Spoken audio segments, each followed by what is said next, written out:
I'm telling you who I am. I'm giving you who I am. I'm gay. I'm a lesbian. I am actually pansexual. I am transgender. 俺はカバネだ. Wow. There's so much prejudice these days.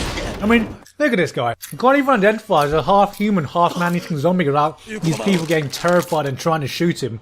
Is the world so crazy right now with zombies terrorizing cities that one guy can't crave 1 or 2 or 3 gallons of human blood without being immediately judged for it? I mean, see, this is why we need more awareness. This is why we need freedom of speech. This is why I need zombieism! So Kabaneri of the Iron Fortress recently finished airing, and in my opinion it showcases some of the best and worst attributes of Tetsuo Araki as an anime director. Tetsuo Araki, for those of you who are unfamiliar, is the director behind such shows as Death Note, Guilty Crown, High School of the Dead, and...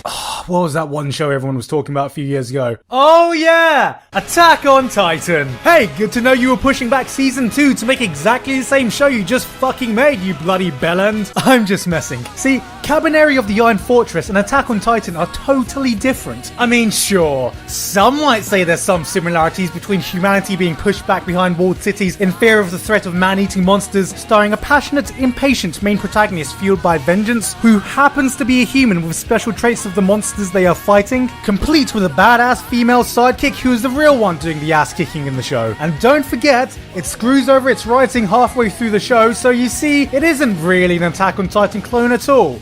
It's a Guilty Crown clone. Alright. In all seriousness, the two are different series in their own rights. But while there are certainly differences in the themes and directions towards the end of the series, Kabaneri is never quite able to shake the shadow of its predecessor. And in the end, it feels like it was a lackluster version of everything Attack on Titan was able to achieve. I say this as someone who didn't think Attack on Titan was amazing. Sure, it had some great moments and was an exhilarating ride from start to finish, but it had plenty of issues with its pacing and character writing, which is what stopped me from putting it up there as one of the best. It was a good anime, all things considered, but Kabaneri failed to capture any of the magic it had. The problem basically boils down to 2 main factors: plot and characters. It's feudal Japan and superpowered zombies called Kabane have invaded the earth, so the only way that humanity has found a way to protect themselves is by building giant walls and using weapons that look like the result of some drunken redneck experiment that should never work in real life. There are also these people who are half human, half Kabane, called Kabaneri, who have heightened abilities because fuck, it's anime, and goddamn, if we're gonna have superpowered zombies, we need Super Saiyan zombie humans to fight them back. It's Attack on Zombies Steampunk Edition, and that's fine. Sure, zombies are cliche, but shit, it's steampunk in feudal Japan. What's not cool about that?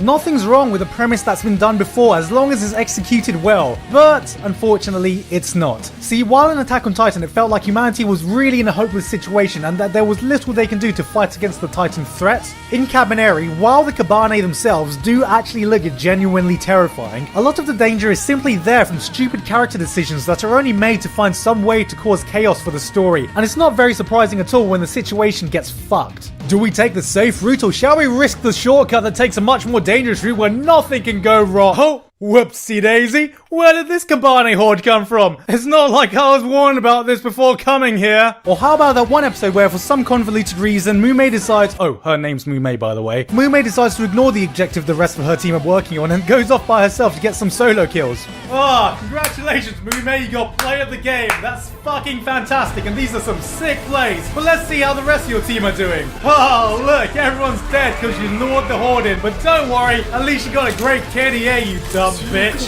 Fuck this shit, I'm not playing with you again. It feels like the biggest danger to humanity aren't the Kabane, but their own stupidity. And it takes away from any legitimate tension or fear when you know that the plot is being moved along by someone's sheer illogical stupidity. It feels unnatural, and because of this it's hard to care about anything that happens in the show, since ultimately, you kinda think they bloody deserve it. But boy, does the series try its hardest to make you care. It uses the same technique seen in Attack on Titan, where the music blares in your face and characters shout at the top of their lungs every time something dramatic is supposed to happen. It lacks any kind of subtlety, but hey, it's an effective technique. I mean, how else is the audience supposed to get hyped up for a scene if everyone's not shouting their fucking lungs off and the music isn't big and dramatic? I mean, people are stupid. How are they supposed to know how to react? Can you even hear me, okay? Sorry if this isn't making any sense. Maybe I can shout a bit louder for you to be able to understand. And none of this is helped by a cast that is either bland, undeveloped, or just plain unlikable. You have Cabbage Hair Eren, Miss KDA, That's One Hime, Gaijin-san, Samurai Friendzone, and... God damn!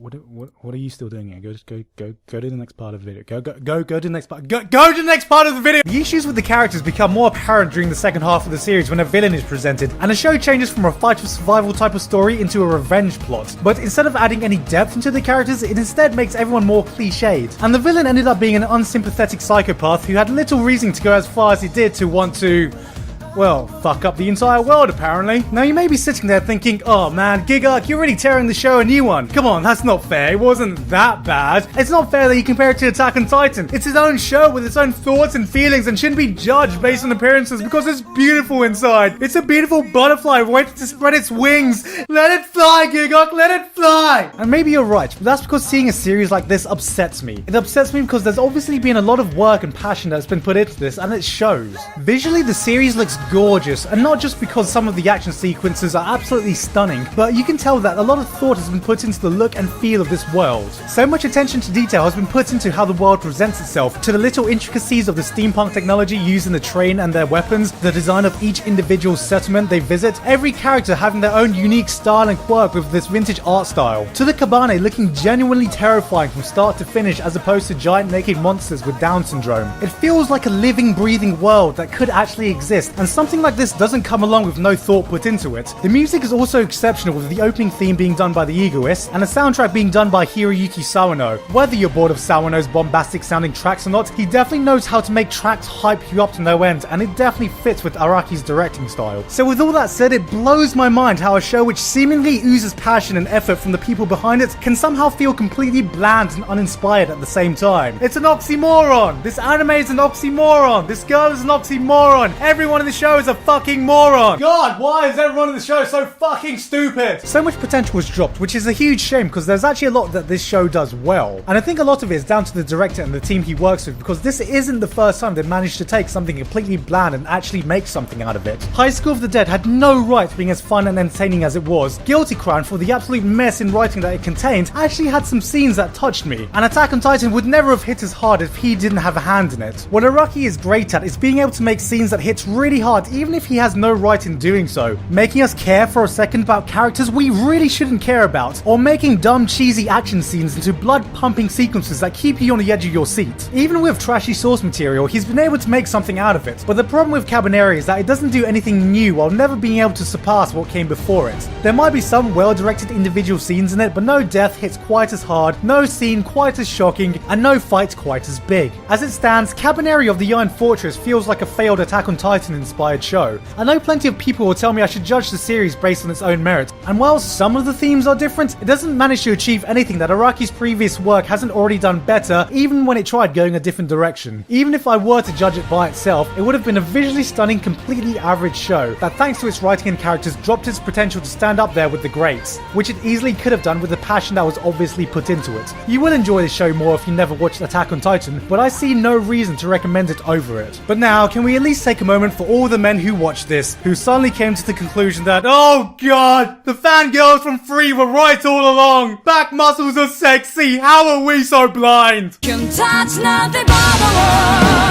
Hey guys, hope you enjoyed that video. A huge special thanks to Videlis JP, Jocelyn Adkins, Craig Watson, Andrew McClellan, and Shameless. And of course everyone else who supports me on Patreon so I can keep doing what I'm doing. I really hope I pronounced those names correctly. And well, you guys wanted a review and this is what you get, kind of. I wanted to distance myself from my old reviewing style since I think it's a bit dated right now. And I think it's much more fun talking about certain aspects of a show that actually stood out, rather than just sticking to a rigid reviewing structure every time. So tell me what you guys think of it, but until then, I've been Giguk, and I'll see you all next time.